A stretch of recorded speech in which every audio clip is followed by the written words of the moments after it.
And Sven, I know that you have to go shortly, so I'm going to throw this question directly at you first. When it comes to what's next, is an international break now for the players. Some of them are going to go off. Some of them will be joining the national setup. Some of them might even prefer playing for the national side with the less pressure, I guess you could say. But some have rejected international call-ups, Sven. I'm thinking of Mason Greenwood now. According to Gareth Southgate, he consulted his family and said, I'm not ready to join the senior side. Callum Hudson-Odoi of Chelsea has said, no, I don't want to go with the England under-21. So they've both said no to international duty. I mean, what do you make of that decision as a former national manager yourself?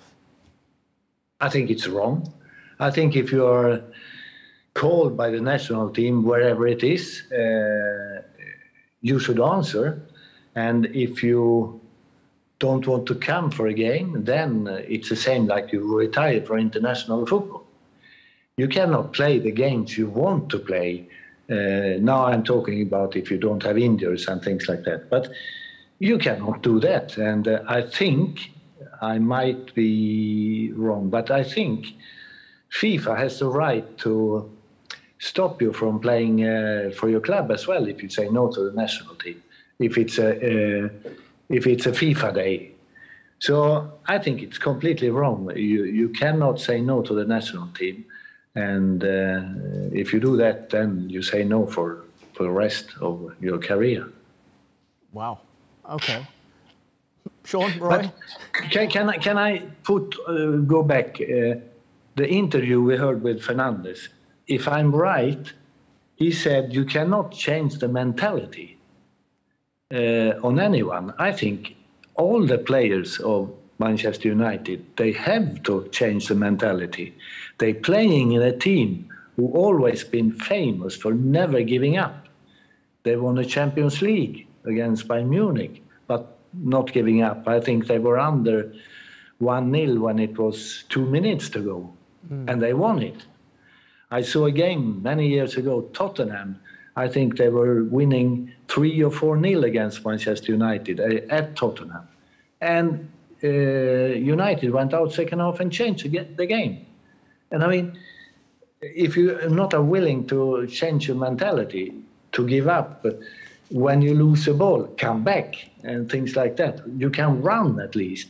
And that's a question of winning mentality or losing mentality. If you don't change that, playing in the wrong club.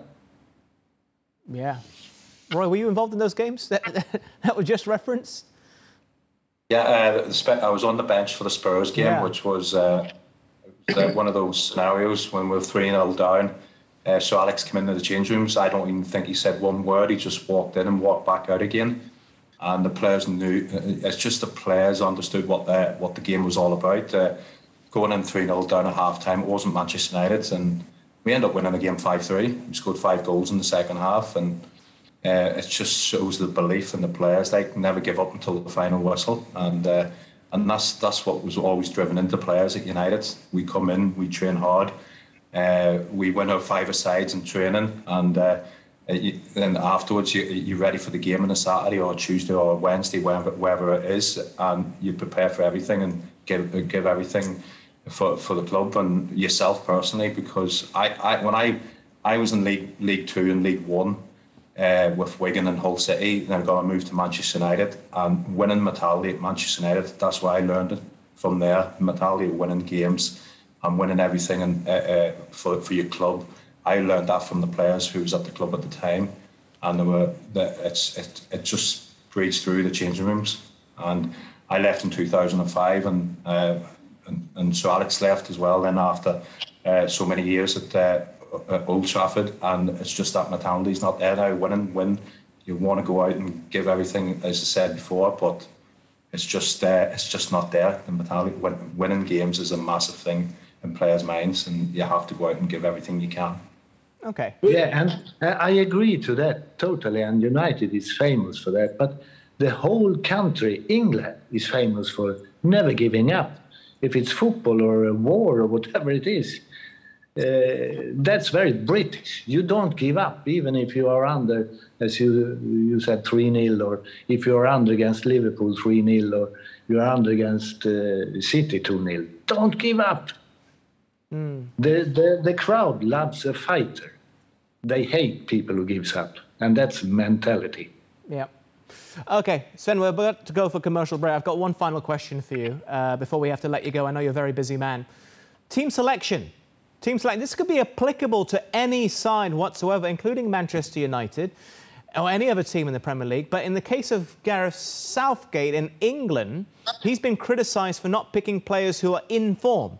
Now, I'm talking about Smith Rowe at Arsenal, Ben White, who's over at Arsenal, Cresswell. I mean, West Ham are above Manchester United in the table right now. They could go level on points with Liverpool if they win. Tomori over at AC Milan as well. And these are games, I think it's San Marino and Andorra, if I'm right. A chance to blood new talent, fresh faces, give some caps to players. And they're formed players. I mean, how would you handle a situation like this? Yeah, they have on the paper easy games, so maybe you could change things. But you shall always remember one thing, is that every England player I had during my time there, they are extremely proud of putting the England shirt on. And they want to be there. If you play Germany or San Marino or whatever it is, they want to be there and they want to play. So resting people in a national team, well, I'm not quite sure. In the big tournaments, maybe, if you have a result in the group stage and so on. But no, I wouldn't do that, but we think different. But because Rooney and people like that, Beckham and Neville's and whatever, they wanted to play. And they didn't look at the opponents. They want to play football, and they want to play for England, for sure. And how did you manage egos, by the way, since you mentioned Beckham's name, because his brand is so big? I'm thinking of the position Ole Gunnar Solskjaer is in, having a Ronaldo and a Pogba there, and I'm sure the egos can take up a lot of space in the room. But it's very seldom that you see big stars like Ronaldo, Beckham, or whatever it is. Not working hard, not want to win, that they are too selfish. No, I really never. Well, I met in China one, I met in Italy one, but very seldom. They are normally leaders of the team. They work hard, they want to win, they want to train, because they know the day I'm not training, my career will be shorter. So I really never had any problems with that. It's better to have many of them than to have few of them. Roy, Beckham, I mean, no ego, nothing in the Manchester United dressing room? Look, David Beckham was a gentleman, especially for me when I was a young player coming in. Made me feel welcome. Every single one player at Manchester United made me feel so welcome at the club. My first day, I'll tell you a wee story. When I first signed for Manchester United, I had 2 weeks before I had to go in for training, and I couldn't sleep for 2 weeks because I didn't know what to say to these superstars. And the first day I went in, David Beckham came up, shook my hand, and he says, "Welcome to the club." And I just stood there, sitting there, couldn't even say my name. I was that shocked. He was a gentleman, and so was even when young Ronaldo came in at Manchester United, the players made him feel so welcome at the club, and that was massive for young players coming through.